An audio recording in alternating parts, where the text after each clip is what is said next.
Hello, नमस्कार friends. Welcome back to my channel insights with Suhas में आपका हार्दिक स्वागत है। आज मार्केट ने बहुत सारे हम जिगजैग मोड देखे हैं।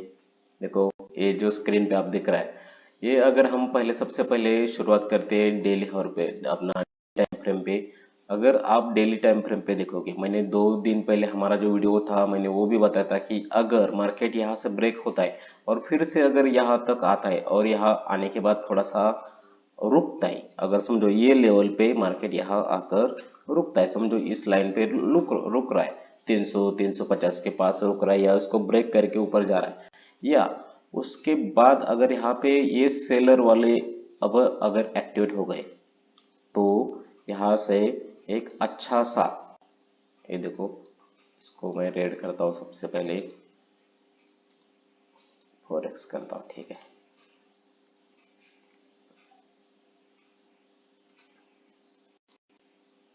अब देखो, सबसे पहले हमने देखा था क्या, यहाँ से वापस यहाँ तक आएगा और अगर यहाँ थोड़ा सा होवर करता है, देखो यहाँ होवर करता है और उसके बाद अगर ये डे लो अपना लास्ट का लो जो तोड़ता है, तो इसके बाद हमने जो बताया था कि ये भाग सकता है 22,000 के पास।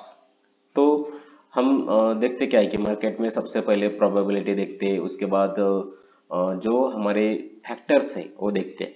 देखो, यहाँ अगर यहाँ से सेल होता है, सेल होने के लिए क्या करना पड़ेगा, सेलर्स को एक्टिवेट करना पड़ेगा, या जो पुट राइटर है वो सबसे पहले देखते हैं कि कहाँ किसका एसएल लगा हुआ होगा।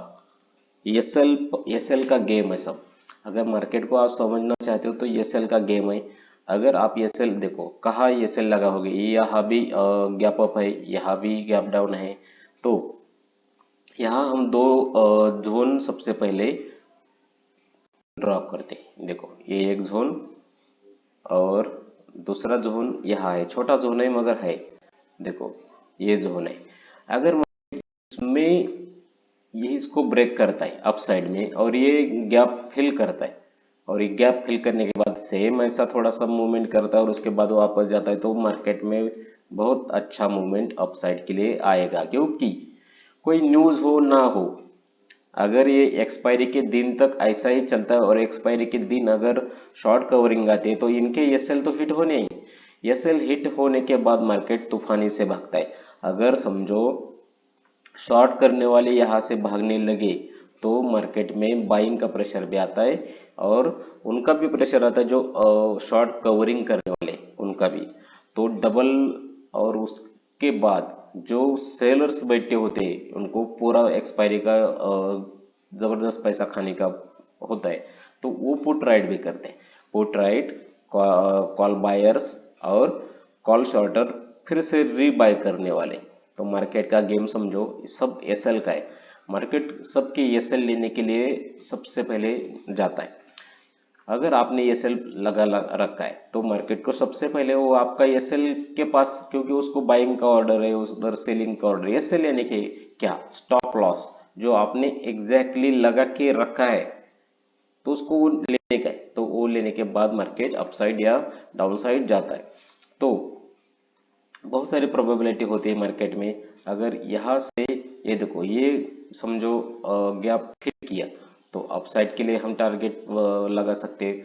और सेम वैसे ही अगर मार्केट कल गैप डाउन ओपन होता है और ये जोन तक, यानी कि लास्ट का जो डे हाई है, सॉरी, ये जो लो है, लो, ये लो को भी टेस्ट करता है और टेस्ट करने के बाद अगर मार्केट यहाँ से आने की कोशिश कर रहा है, देखो अगर समझो यहाँ आता है, इसको थोड़ा सा रिस्पेक्ट देता है, रिस्पेक्ट देने के बाद अगर थोड़ा सा इधर होवर करने के बाद अगर जाता है तो बहुत तेजी से नीचे भी जा सकता है।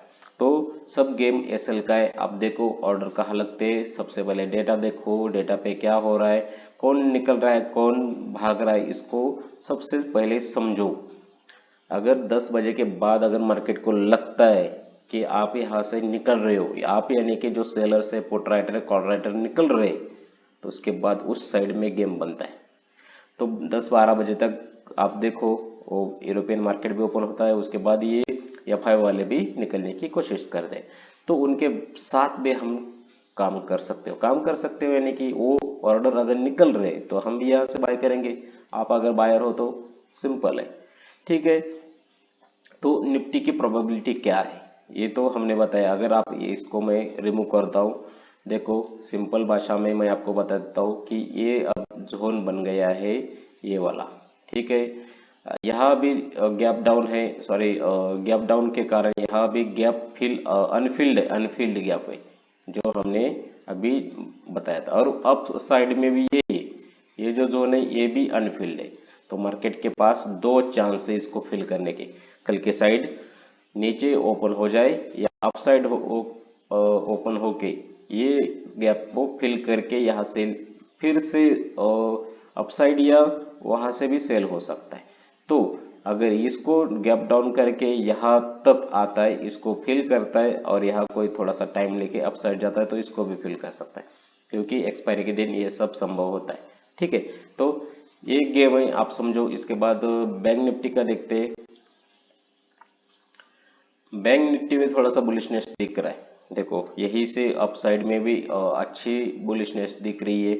अगर समझो इसके ऊपर जाता है 49 के तो अपसाइड की में बहुत बड़े टारगेट है, क्योंकि इसमें थोड़ा भी ओवर डेटा कम ज़्यादा होता है तो market 100-200 point upside down side जाता है, ठीक है। तो बैंक निफ्टी का भी देखिए, बैंक निफ्टी से बेहतर निफ्टी लग रहा है मुझे। ये तो जाता ही है मगर निफ्टी बहुत अच्छा है। तो उसके बाद सेंसेक्स का देखो, सेम सेंसेक्स में सेंसेक्स में भी गैप अप थोड़ा सा अनफिल्ड है, यहाँ भी अनफिल्ड है। तो आप क्या देखोगे, Nifty and Sensex same side चलेंगे तो वो साइड देखना है कि हमें क्या कौन कहाँ जा रहा है, ठीक है। तो मार्केट का बूम आ सकता है कब, जब ये भी भागेंगे, सेक्टर भागेंगे। आपको बैंकिंग देखना है, बैंकिंग में क्या क्या हो रहा है वो भी देखना है, पीएसयू देखना है, आईटी सेक्टर देखना है, सब देखना है। कब? 10 बजे के बाद, 11 बजे के बाद देखना है। आप देखोगे कमाल होता है, ठीक है। तो आप अगर समझते कि मार्केट में कल क्या हो सकता है तो ये प्रोबेबिलिटी मैंने आपको बता दी है। आपको अगर नहीं समझ में आई तो फिर से वीडियो देखें और समझें। जो अगर क्वेश्चन हो तो कमेंट बॉक्स में कमेंट करें, ठीक है। तो ये था आज का एनालिसिस। आपको पसंद आया होगा, चैनल को सब्सक्राइब करें, बेल आइकन को क्लिक करें। मिलते हैं अगली वीडियो में, तब तक के लिए धन्यवाद।